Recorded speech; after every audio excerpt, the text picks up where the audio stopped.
Hey guys, this is Gabriel Lorenzi, creator of the blog Grupo Dicas, one of the biggest travel blogs in the world, and today I am here to talk to you about what to do in Mexico City. It's not an easy task because Mexico City is a place that has a lot of cool things to do. It's a huge, gigantic city, so here we have selected the main tourist attractions that you can't miss on your trip. So stay tuned guys, because these tips will be very quick, useful, and not boring. Like the video guys, this is very important for us, so give us that thumbs up, subscribe to the channel because it really helps us a lot, and buckle up.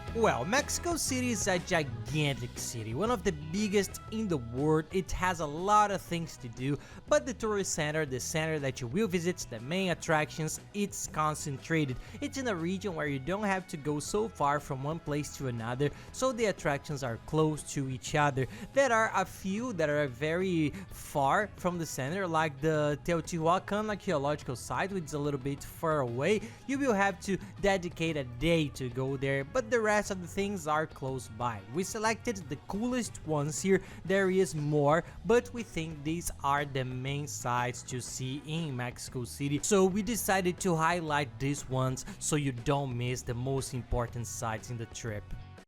I'll focus these videos on the most important points, what to do there. We just made the video, check it out later. It's the one with all the Mexico City tips. It's a video that talks about the altitude, which is very important, about the traffic, about getting around, where to stay, the best location, the cell phone chips to use the internet there, how to get insurance. In short, it's a very complete video with all the best tips for you to organize your trip there, because there are many important things. But now we are going to talk about what to do in the city. So I think the first tourist attraction worth talking about here is the historic center of the city, and also the Zócalo. It's a region that's very well known from the pictures. I don't know if you have seen anything, but it's a gigantic square. It's the fourth largest square in the world. It's a huge square and it's very important for them. It's where there are demonstrations, protests against the government, several important events, and it's a tourist area. So this part has several restaurants around it that's nice to visit. They have the view of the Zócalo to this square. It's a very beautiful place. It's not a recommended place to stay, as we said in the video, because at night it's a little bit to walk around, a little bit insecure. So try to enjoy this part during the morning or the day until sunset, which I think is the ideal period for this region.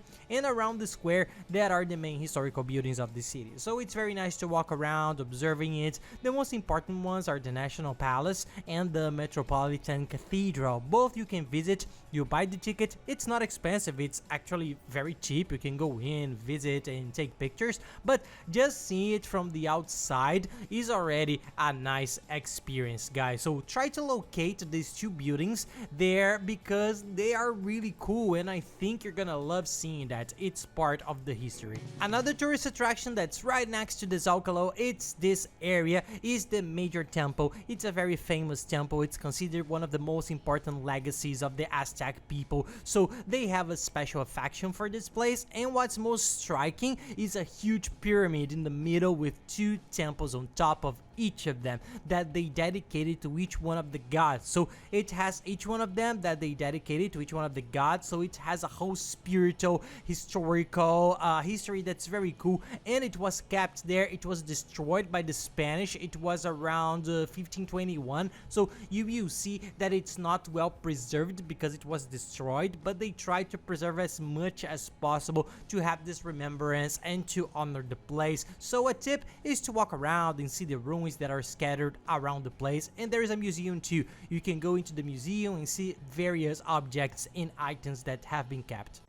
And people, any doubt you may have about traveling, any doubt at all, you can send to us and we help. If you want it to be even easier, add me on @Lorenzi, send me a direct message and I'll help you. And take the opportunity to follow us there. We are always traveling around the world, trying to give these travel tips in a very nice way and showing the family routine with our little ones who are so cool, guys. And now we are in Orlando. We are living here in Orlando. This studio is already in our new home here in Orlando. So we are showing the Disney parks, Universal, food, shopping, the routine with the little ones that are so cool. Anyway, follow us there, you will like it.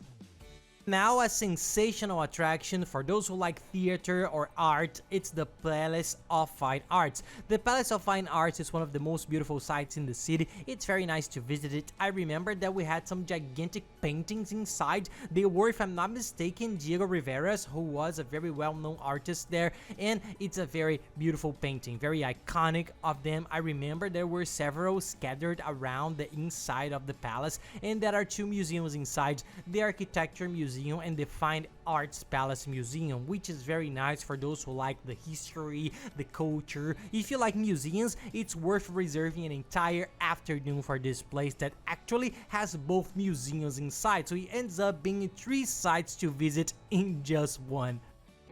Taking advantage of the subjects to finish the museums here, let's talk about the museums right away, because those who like them love them and those who don't can go on the other sides. A very important museum is the FRIDA KAHLO Museum. This museum is the favorite of the Mexicans themselves when you ask there, because she was an artist very appreciated and valued by them, and she was born and lived there in the city. She died there. She spent her whole life in Mexico City, and her house ended up becoming a museum. So they preserved everything, the paintings, they were very vivid colors, very beautiful, a very different architecture, so it's worth visiting it. It doesn't take too much time because it's not that big, but it's a very nice place to visit. We recommend you to go there because it's worth it. It's very beautiful, especially if you are a fan of the artist.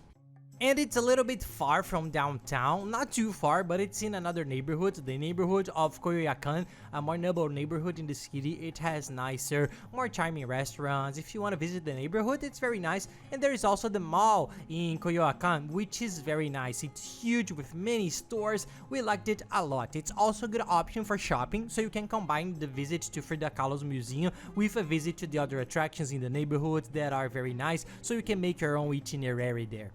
And people, all these attractions that I'm talking about, most of them you need to buy the ticket in advance. Usually you can buy at the door, but it's more expensive. You pay a lot of international purchase fees and queue up a lot. So go there with all the right tickets guaranteed. I'll leave it here in the description of the video because everybody always asks what is the website that we use, because it's a very good website, one of the biggest in the world. It sells all the tickets and tours there for a very good price. It's safe and reliable. Take a look there and you will like it, but don't leave it to buy there on the spot, because you can either lose your ticket or lose a lot of time in the line that nobody deserves.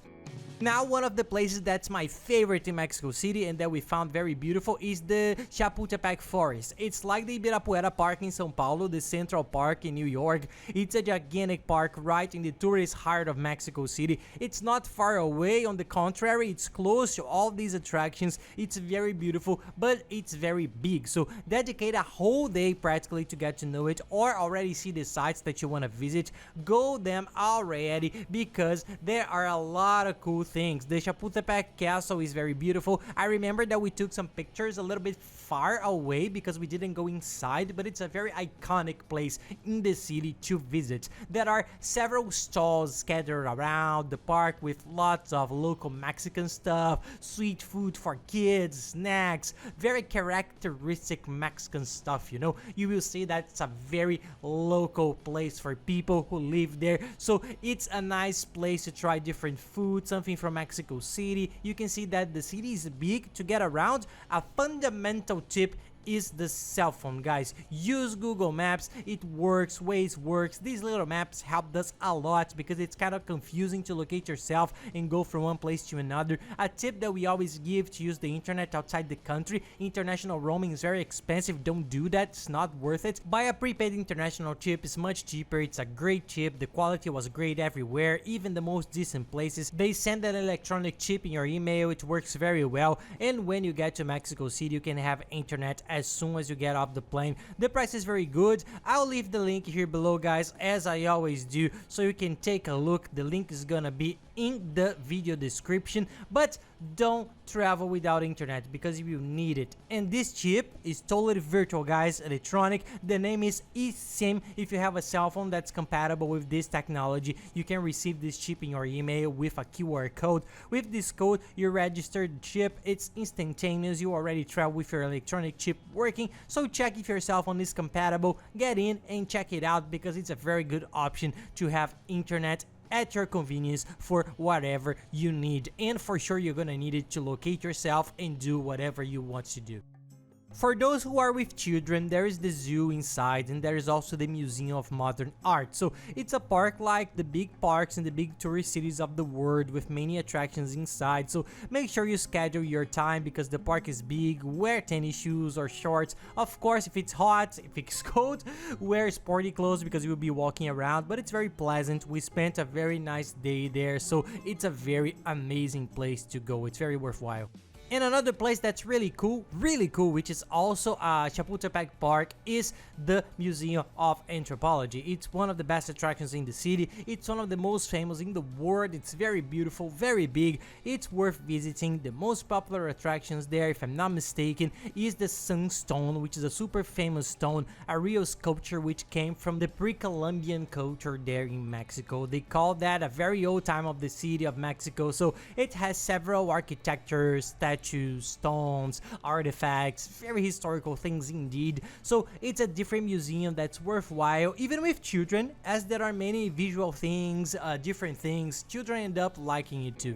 Now talking about religion, especially for those who are Catholic, but even for those who are not, it's worth the visit. It's the Basilica of Guadalupe, people. It's a very beautiful and very important church. It's the most visited Catholic temple in the whole South, North, and Central America, and the second most visited in the world. It's the second only to St. Peter's Basilica in the Vatican, which is number 1, but it's number 2 in the world, so it has an extremely strong importance for the Catholic people.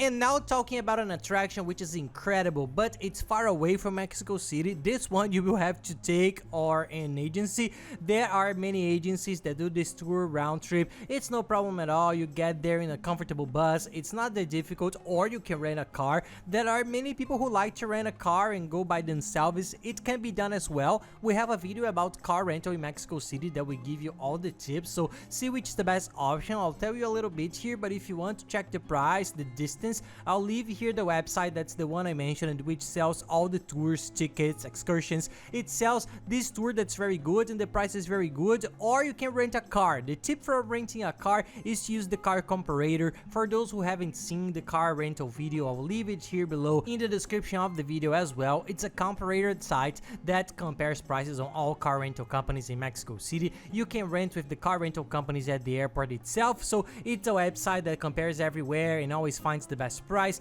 It's the cheapest place. We use it for all destinations in the world, so use the comparator. You don't go directly to the rental company because you will pay more. You can save a lot using this website, so take a look, guys. I'll leave the link and everything else here below. You can just click and access to see everything.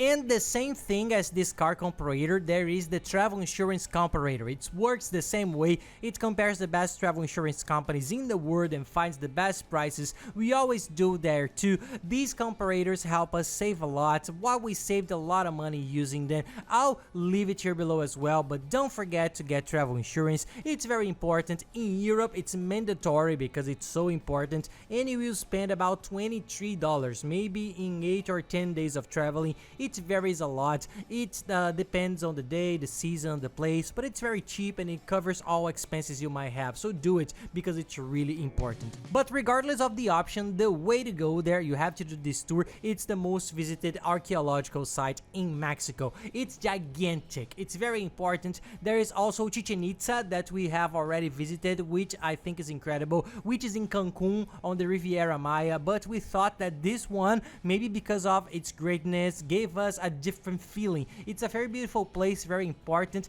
and inside this famous archaeological site, the main attraction that you will see is the one that has the longest queue to take a picture, the biggest demand. It's the Pyramid of the Sun. It's the third largest pyramid in the whole world, and you can climb to the top. The one in Chichen Itza in Cancun, you can't go up, but this one you can. It's an incredible experience. The pictures are beautiful, the view from the top is amazing, so it's the main attraction of the place. And like all good tourist spots, when you get out of there, right at the exit, there's a very big museum where you can see the whole history of the place. There's a huge model that I thought was beautiful, which shows and explains how this whole archaeological site is, and of course there are many souvenirs, drinks, artifacts for you to buy and take home.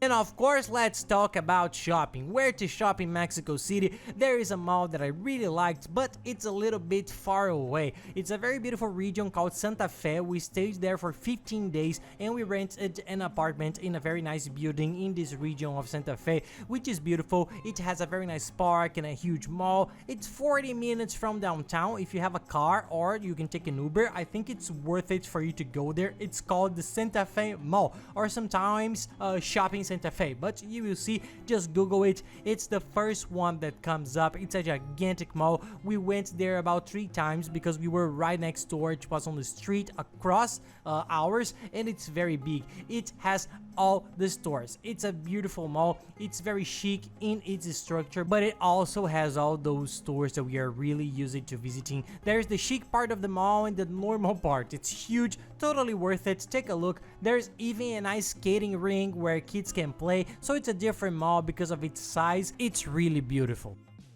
Another one that we really like it is a more normal mall. It's a beautiful one because it's open like an outlet. It's the ANTARA. Take a look. It's in the Polanco region. It has all the stores. We were able to buy some very nice things there at the Nike store. We bought at the Adidas store. I know that there is a Lacoste store, Carolina Herrera, Hugo Boss, Abercrombie, Nike, MAC for makeup, Sephora, Forever 21. I think there was also that, and all these stores that we are used to and that many tourists look for had there. So try to go to this region. This region of Polanco is very cool. It's very nice and it's close to the tourist center, so take a look around, see if you are there. Go there on the day you have, because there are also a lot of nice restaurants, so it's good to plan ahead. You can have lunch there and then walk around the mall. It's very nice.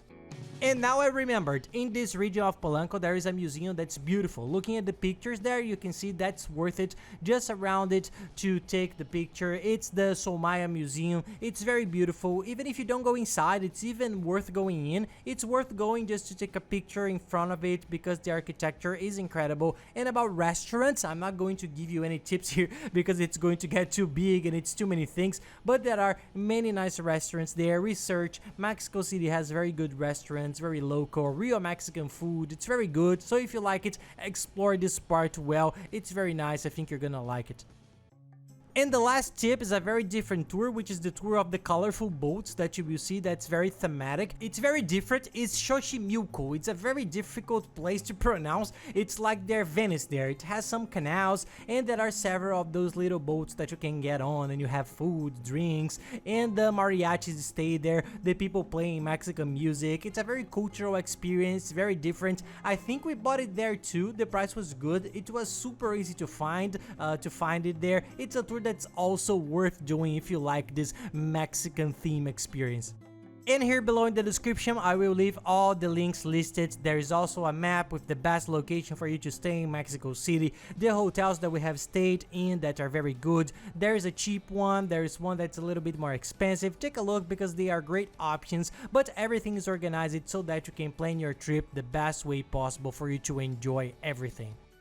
And that's it, guys. I hope you liked the video. If you like it, please don't forget to give us a like, that thumbs up, and subscribe to the channel because that really helps us a lot. And be sure to watch the other videos that are very good. I'll leave here for you the playlist that has all the other videos from Mexico City for you to watch. So thanks a lot, guys, and have nice trips.